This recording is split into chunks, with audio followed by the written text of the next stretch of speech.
নমস্কার বন্ধুরা, আমি সুশোভন আর আপনারা দেখছেন আপনাদের প্রিয় চ্যানেল অদ্ভুত অথচ বাস্তব। ভারতের জাতীয় নিরাপত্তার ইতিহাসে 1 এপ্রিল 2026 তারিখটি একটি মাইল ফলক হয়ে থাকবে।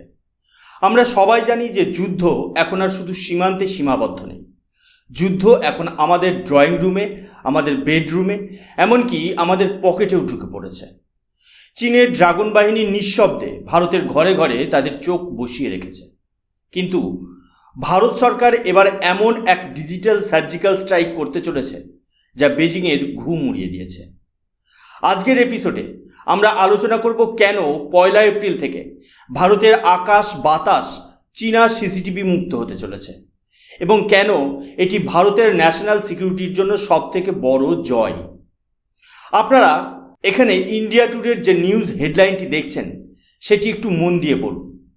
এখানে অত্যন্ত স্পষ্টভাবে বলা হয়েছে যে আগামী 1 এপ্রিল থেকে ভারতের ইলেকট্রনিক্স মার্কেটে এক বিশাল ওলটপালট হতে চলেছে। হিকভিশন, টিপি-লিঙ্ক এবং দাহুয়ার মতো বিশ্ববিখ্যাত চীনা টেক জায়ান্টদের সিসিটিভি ক্যামেরা ভারতে বিক্রি হওয়া পুরোপুরি বন্ধের মুখে। এটা কোনো ছোটোখাটো খবর নয়, এটা ভারতের কোটি কোটি টাকার সার্ভিলেন্স ইন্ডাস্ট্রির মোড় ঘুরিয়ে দেওয়ার মতো এক সিদ্ধান্ত। এখন প্রশ্ন হলো, হঠাৎ করে কেন এই চরম পদক্ষেপ? এর উত্তর লুকিয়ে আছে ministry of electronics and information টেকনোলজির এক সুপরিকল্পিত এবং কঠোর গাইডলাইনের মধ্যে। এই যুদ্ধটা কিন্তু এক রাতেই শুরু হয়নি। 2024 সালের এপ্রিল মাসেই ভারত সরকার একটি গেজেট নোটিফিকেশন জারি করে পরিষ্কার ইঙ্গিত দিয়েছিল যে ভারতে ব্যবসা করতে হলে ভারতের শর্ত মেনেই করতে হবে। সেই সময় সরকার সিসিটিভি ক্যামেরার ভেতরে থাকা লোকাল কন্টেন্ট বা দেশীয় যন্ত্রাংশের ব্যবহারের উপর একটি টাইমলাইন বেঁধে দিয়েছিল। নিয়মটা ছিল অনেকটা এরকম: 2024-25 অর্থবর্ষের মধ্যে প্রতিটি সিসিটিভি ক্যামেরায় অন্তত 25% ভারতীয় যন্ত্রাংশ থাকতে হবে।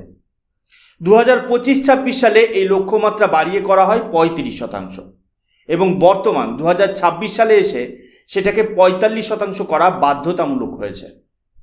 অর্থাৎ কোনো ক্যামেরা কোম্পানি যদি নিজেকে মেড ইন ইন্ডিয়া বলে দাবি করে, তবে তার ভেতরে থাকা চিপসেট থেকে শুরু করে ছোটোখাটো সার্কিট সব কিছুর একটা বড় অংশ ভারতেই তৈরি হতে হবে।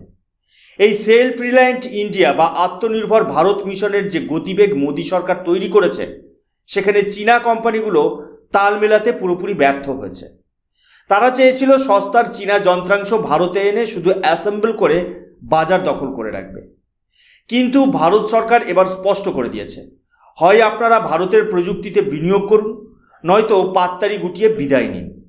আর ঠিক এই জায়গাতেই ড্রাগনের সেই সস্তা নজরদারির সাম্রাজ্যের উপর ভারত সরকার চূড়ান্ত খড়গহস্ত হয়েছে। আপনারা কি জানেন, আন্তর্জাতিক রাজনীতির দাবার চালে চীন সবসময় একটা নির্দিষ্ট কৌশল ব্যবহার করে। একে বলা হয় সাপ্লাই চেন উইপনাইজেশন বা সরবরাহ শৃঙ্খলকে অস্ত্র হিসেবে ব্যবহার করা। আজ থেকে কয়েক বছর আগে ঠিক এই একই নোংরা খেলা চীন ভারতের বিরুদ্ধে খেলেছিল। সেই সময় ভারত যখন তার ইলেকট্রিক ভেহিকেল প্রোডাকশন বা বৈদ্যুতিক যানবাহনের বিপ্লব শুরু করতে যাচ্ছিল, ঠিক তখনই চীন তাদের দেশ থেকে রপ্তানি হওয়া রেয়ার আর্থ ম্যাগনেটসের উপর কঠোর নিষেধাজ্ঞা জারি করে। আপনারা হয়তো জানেন না, একটা ইলেকট্রিক গাড়ির মোটরের জন্য এই ম্যাগনেট বা খনিজ অত্যন্ত জরুরি। আর বিশ্বের প্রায় 90% রেয়ার আর্থ ম্যাগনেট চীনের নিয়ন্ত্রণে। সেই সময় চীনের এই পদক্ষেপে ভারতের ইভি প্রোডাকশন এবং ক্লিন এনার্জি প্রোডাক্টগুলো এক বিশাল সংকটের মুখে পড়েছিল। ভারত কিন্তু চীনের সেই ব্ল্যাকমেল ভুলে যায়নি। আর আজ 2026 সালে দাঁড়িয়ে ভারত ঠিক সেই একই মুদ্রায়, একই স্টাইলে চীনকে মক্ষম জবাব দিল। একেই বলে টিট ফর ট্যাট, অর্থাৎ যেমন কর্ম তেমন ফল। চীন এতদিন ধরে একটা ভুল ধারণার বশবর্তী ছিল। তারা ভেবেছিল ভারতের সিসিটিভি মার্কেটের প্রায় 80% থেকে 85% তারা দখল করে বসে আছে। তাই ভারত সরকার চাইলেও তাদের বিরুদ্ধে কোনো কঠোর অ্যাকশন নিতে পারবে না। তাদের ধারণা ছিল ভারত চীনের ওপর এতটাই নির্ভরশীল যে তারা কোনো বিকল্প খুঁজে পাবে না। কিন্তু প্রধানমন্ত্রী নরেন্দ্র মোদীর সরকার এখানে এক অসাধারণ জিওপলিটিক্যাল মাস্টার স্ট্রোক খেলেছে। সরকার সরাসরি ব্যান করার বদলে সিস্টেমের ভেতরে এমন কিছু টেকনিক্যাল দেওয়াল তুলে দিয়েছে যা টপকানো চীনা কোম্পানিগুলোর পক্ষে অসম্ভব হয়ে দাঁড়িয়েছে। ভারত সরকার সিসিটিভি ক্যামেরার জন্য STQC বা standardisation testing and quality certification এবং এসেনশিয়াল রিকোয়ারমেন্টস প্যারামিটারগুলোকে বা মানদণ্ডগুলোকে এতটাই উঁচুতে নিয়ে গেছে যে চীনা কোম্পানিগুলোর পুরনো মডেলগুলো আর পরীক্ষায় পাশ করতে পারছে না। এর সাথে যুক্ত হয়েছে সাইবার সিকিউরিটির এক কঠোর অগ্নি পরীক্ষা। ভারত সরকার এখন প্রতিটি সিসিটিভি ক্যামেরায় সফটওয়্যার কোড এবং হার্ডওয়্যার ডিজাইন স্ক্যান করছে। যদি এখানে কোনো চীনা সার্ভারের সাথে সামান্যতম সংযোগ বা সন্দেহজনক ডেটা ট্রান্সফারের হদিশ মেলে, তবে সেই কোম্পানিকে ভারতের এই ডিজিটাল ফোর্ট্রেস বা ডিজিটাল দুর্গে প্রবেশের অনুমতি দেওয়া হচ্ছে না। এটি শুধু একটি বাণিজ্যিক সিদ্ধান্ত নয় বন্ধুগণ, এটি আসলে চীনের সফট পাওয়ার এবং তাদের নজরদারি সাম্রাজ্যের কফিনে শেষ পেরেক পোতার এক অত্যন্ত সুপরিকল্পিত পরিকল্পনা। টাইমস অফ ইন্ডিয়ার এই চাঞ্চল্যকর রিপোর্টটি একবার ভালো করে লক্ষ্য করুন। হেডলাইনে পরিষ্কার বলা হচ্ছে, government refuses to certify made in China CCTVs. অর্থাৎ ভারত সরকার চীনা চিপসেট বা চীনা প্রযুক্তিতে তৈরি সিসিটিভি ক্যামেরাগুলোকে আর কোনোভাবেই ফিটনেস সার্টিফিকেট দিচ্ছে না। কিন্তু কেন এই কঠোর অবস্থান? এর মূল কারণ হলো সাইবার এসপিয়ন্স বা ডিজিটাল গুপ্তচর বৃদ্ধি।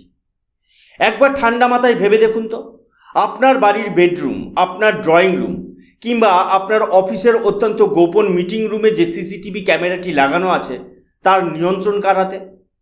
আপনি হয়তো ভাবছেন নিয়ন্ত্রণ আপনার মোবাইলে, কিন্তু বাস্তবে যদি সেই ক্যামেরার ডেটা সরাসরি বেজিং বা সাংহাইয়ের কোনো চীনা সার্ভারের সাথে যুক্ত থাকে, যদি আপনার অজান্তেই আপনার ব্যক্তিগত জীবনের প্রতিটা মুহূর্ত কিংবা ভারতের কোনো সেন্সিটিভ মিলিটারি বেস, পারমাণবিক কেন্দ্র বা গুরুত্বপূর্ণ এয়ারপোর্টের ভিডিও ফিড রিয়েল টাইমে চীনা গোয়েন্দা সংস্থাগুলো দেখতে পাই, এটা কোনো কাল্পনিক গল্প নয়।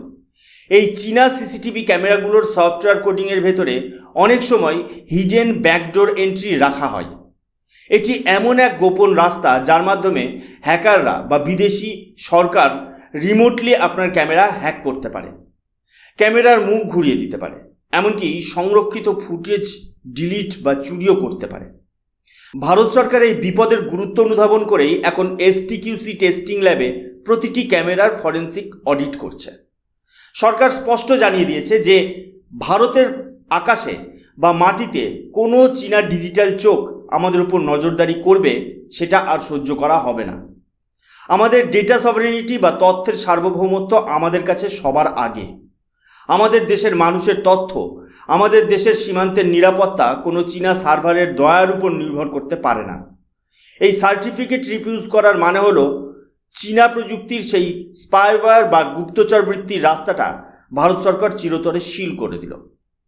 বন্ধুরা, অনেকে মনে করতে পারেন ভারত হয়তো খুব বেশি কঠোর হয়ে যাচ্ছে, কিন্তু বাস্তবটা হলো ভারত এই পথে একা হাঁটছে না। আসলে গোটা বিশ্ব এখন চীনা নজরদারি প্রযুক্তির এই বিষাক্ত জাল থেকে বেরিয়ে আসতে চাইছে। ইতিমধ্যেই USA, UK, কানাডা এবং অস্ট্রেলিয়ার মতো শক্তিশালী দেশগুলো চীনা সিসিটিভি ক্যামেরা এবং তাদের সার্ভেলেন্স সিস্টেমের উপর বড় ধরনের নিষেধাজ্ঞা জারি করেছে। কিন্তু কেন? এর পেছনে কেবল তথ্য চুরি নয়, বরং এক বিশাল মানবাধিকার লঙ্ঘনের কালো ইতিহাস রয়েছে। চীনের জিনজিয়াং প্রদেশে উইঘুর মুসলিমদের ওপর যে অকথ্য অত্যাচার চালানো হয়, সেখানে এই হিগভিশন বা দাহুয়ার মতো কোম্পানিগুলোর ক্যামেরা ব্যবহার করে মানুষের উপর নজরদারি চালানো হয়েছিল বলে আন্তর্জাতিক স্তরে গুরুতর অভিযোগ উঠেছে। যখন এই দেশগুলো বুঝতে পেরেছে যে এই ক্যামেরাগুলো কেবল যন্ত্র নয়, বরং এটা একটা ডিজিটাল স্পাই, তখন তারা একে একে নিজেদের সরকারি ভবন এবং গুরুত্বপূর্ণ এলাকা থেকে এই ক্যামেরাগুলো উপড়ে ফেলতে শুরু করে। তবে ভারত এখানে পশ্চিমী দেশগুলোর থেকেও এক ধাপ এগিয়ে গেছে। পশ্চিমী দেশগুলো হয়তো শুধু নির্দিষ্ট কিছু কোম্পানিকে ব্যান করেছে, কিন্তু ভারত মন দিয়েছে সম্পূর্ণ দেশীয়করণের ওপর। ভারত সরকার এবার যে চালটি চেলেছে তা লক্ষ্য করার মতো। এখানেই আসল টুইস্ট। ভারত সরকার কিন্তু শুধু চীনা ব্র্যান্ডের নাম থেকে ব্যান করছে না। সরকারের নতুন নিয়ম অনুযায়ী আপনি যদি কোনো খাঁটি ভারতীয় কোম্পানিও হন, আপনার ক্যামেরার গায়ে যদি বড় বড় করে মেড ইন ইন্ডিয়া লেখাও থাকে, কিন্তু সেই ক্যামেরার ভেতরে যদি কোনো চাইনিজ চিপ বা চাইনিজ কম্পোনেন্ট লুকানো থাকে, তবে সেই ক্যামেরাও 1 এপ্রিল থেকে ভারতে পুরোপুরি অবৈধ বা ইল্লিগাল হয়ে যাবে। ইকোনমিক টাইমসের এই বিশেষ রিপোর্টটির দিকে নজর দিন। এখানে একটি অত্যন্ত শক্তিশালী শব্দ ব্যবহার করা হয়েছে, মার্কেট রিসেট। এর মানে কি? এর মানে হলো ভারতের প্রায় ৩,০০০ কোটি টাকার বিশাল সিসিটিভি বাজার এখন পুরোপুরি শূন্য থেকে শুরু হতে চলেছে। ভারত সরকার চীনা কোম্পানিগুলোর ওপর থেকে প্লাগ টেনে নিয়েছে, যার ফলে গত এক দশকে গড়ে ওঠা চীনা নজরদারি সাম্রাজ্য তাসের ঘরের মতো ভেঙে পড়েছে। এখন আপনাদের মনে খুব স্বাভাবিক প্রশ্ন জাগতে পারে, চীনা চিপসেট বা কম্পোনেন্ট যদি না থাকে তবে কি সিসিটিভি ক্যামেরা তৈরি বন্ধ হয়ে যাবে? আমাদের ক্যামেরাগুলো চলবে কি করে? বন্ধুরা, এখানেই লুকিয়ে আছে ভারত সরকারের সেই দীর্ঘমেয়াদী এবং অত্যন্ত সুদূরপ্রসারী মাস্টার প্ল্যান। ভারত এখন চীনের সেই সস্তা এবং অনিরাপদ প্রযুক্তির বদলে তাইওয়ান এবং ইউএসের মতো নির্ভরযোগ্য দেশগুলোর উপর তাদের নির্ভরতা দ্রুত হারে বাড়াচ্ছে। সিসিটিভি ক্যামেরার সবচেয়ে গুরুত্বপূর্ণ অংশ হলো তার চিপ বা প্রসেসর। ভারত এখন তাইওয়ানের বিশ্ববিখ্যাত চিপ মেকারদের সাথে হাত মেলাচ্ছে। হ্যাঁ, এটা ঠিক যে চীনা কম্পোনেন্টের বদলে তাইওয়ান বা আমেরিকান কম্পোনেন্ট ব্যবহার করলে ক্যামেরার ম্যানুফ্যাকচারিং কস্ট বা উৎপাদন খরচ কিছুটা বৃদ্ধি পেতে পারে। এর ফলে হয়তো সিসিটিভি ক্যামেরার দাম বাজারে 15% থেকে 20% বেড়ে যাবে। কিন্তু আপনারা একবার ভেবে দেখুন, আমাদের দেশের অখণ্ডতা এবং জাতীয় নিরাপত্তার প্রশ্নে কি কয়েকটা টাকা বেশি খরচ করা অনেক বেশি যুক্তিসঙ্গত নয়? আজ ভারতের নিজস্ব ব্র্যান্ডগুলো যেমন সিপি প্লাস, ম্যাট্রিক্স, প্রামা কিংবা স্পার্স, এরা বিশ্বমানের সিসিটিভির প্রযুক্তি তৈরি করছে। এরা এখন এমন সব ক্যামেরা বাজারে আনছে যা পুরোপুরি হ্যাকপ্রুফ এবং যাদের সার্ভার ভারতেই অবস্থিত। অর্থাৎ আপনার সিসিটিভি ফুটেজ এখন আর 7 সমুদ্র 13 নদী পেরিয়ে চীনে যাবে না, বরং ভারতের ডিজিটাল সীমানার ভেতরেই সুরক্ষিত থাকবে। এই মার্কেট রিসেট আসলে ভারতীয় কোম্পানিগুলোর জন্য এক গোল্ডেন অপরচুনিটি বা সুবর্ণ সুযোগ, যা ভারতকে আগামী দিনে বিশ্বের সিসিটিভি ম্যানুফ্যাকচারিং হাব হিসেবে প্রতিষ্ঠা করবে। অনেকেই আমায় জিজ্ঞাসা করেন, সুশোভনদা, আমাদের বাড়ির যে চীনা ক্যামেরা লাগানো আছে সেগুলোর কি হবে? চিন্তার কিছু নেই। যারা অলরেডি কিনে ফেলেছেন তাদের ক্যামেরা পুলিশ এসে খুলে নিয়ে যাবে না। কিন্তু 1 এপ্রিলের পর কোনো রিটেলার বা ডিলার নতুন করে এই চীনা ব্র্যান্ডগুলো বিক্রি করতে পারবে না।